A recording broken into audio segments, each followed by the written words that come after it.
I'm glad to see you again. I hope you're having a fantastic day. And in this episode, I wanted to talk about Hollow Knight on the Nintendo Switch. I just finished this game and I wanted to give you my thoughts. And this game came out in 2017, I think on PC first, and 1 year later in 2018 on the consoles. And again, I played the Nintendo Switch version, and these are my thoughts on this game. So I'll start with the cover. I think the cover isn't, it's not a Breath of the Wild. It's nothing really fancy or over special, but I think it's a nice cover. I like it. It shows the main character of the game, and yeah, it's quite cool. Next up, we'll have the music in the game, and I think the music is one of the absolute strong suits. I love the music. It was like really great, well made, and it was fitting. It was a bit eerie and dark and atmospheric. It had so many great tunes and melodies that I liked that are still stuck in my head after I finished the game, and yeah, the soundtrack is really great. Next up would be the graphics or the art style. I think this is another strong suit of the game. I really liked it. The art style in general was amazing. I love the world build, the level design was amazing. Yeah, this world felt so deep and rich, and this was something that kept me playing. I wanted to find out more about the world, and combined with the art style was amazing. The story, again, it was really deep and interesting, and I liked it a lot, but I think it was a bit too convoluted and sometimes a bit all over the place. Like, you had bits and bobs here and there, and it was a bit unnecessarily complicated, and sometimes even a bit pseudo-intellectual. I think at some points they tried a bit too hard to be smart with the game.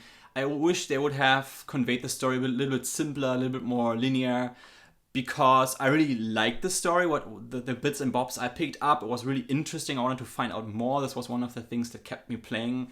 I wanted to find out more about the story, about the character that you play, about the events unfolding. But again, it was a bit too convoluted, too complicated, and this is one of the things that I didn't like particularly about this game. It wasn't bad at all, don't get me wrong. Again, the story was great, but yeah, this is I want to keep it short here. So the story was good. It was cool to find out more, and again, combined with especially the art style and the graphics and the world build, like the level design, the levels, the monsters you had, the characters, that was so amazing.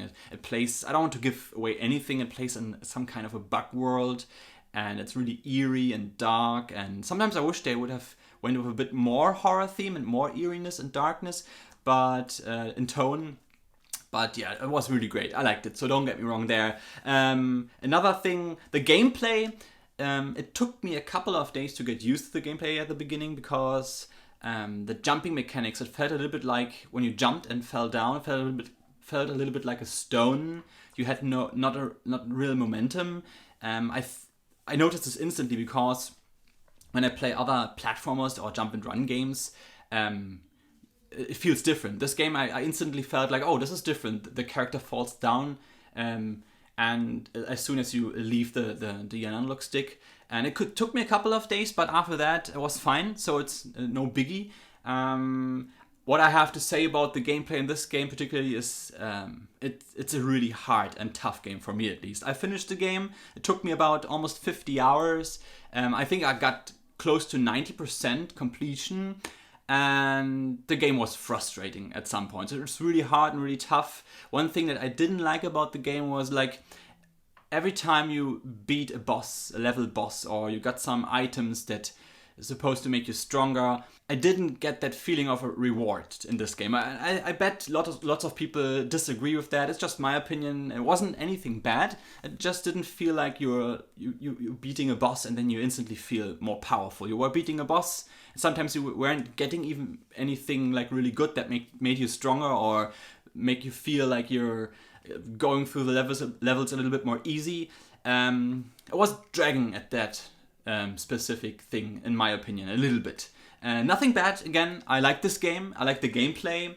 It was challenging, and I really enjoyed it. But at some points, it was frustrating. One thing is that if you fail at beating a boss and you die, at some points in the game, you have to go through the levels back to that boss, and it takes you a while. And the boss was really hard, and sometimes you were trying to get through to the boss again, but you died on your way, and then you lose all your geo. Geo is like the currency in the game, the money, and you need the money to get upgrades and stuff like that. So the first, I would say 30 hours it was like that, but after 30 hours, 35 hours-ish, I got more masks, which is your HP basically. I got more shards. These are items you can collect, which is a thing I loved in the game, like collecting all the items and kind of completing it a little bit.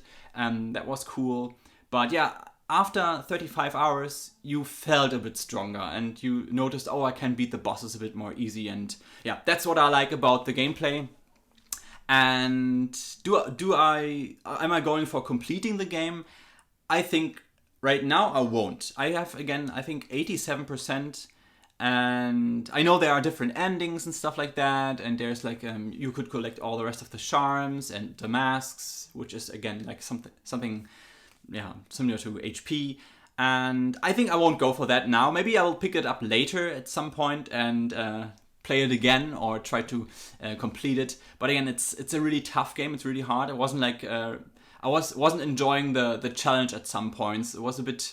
I was sweating at some bosses. So I play video games to mostly relax and chill down and kick back. But this one was like really hit me off the edge of the seat and it was challenging. But I'm happy that I finished it.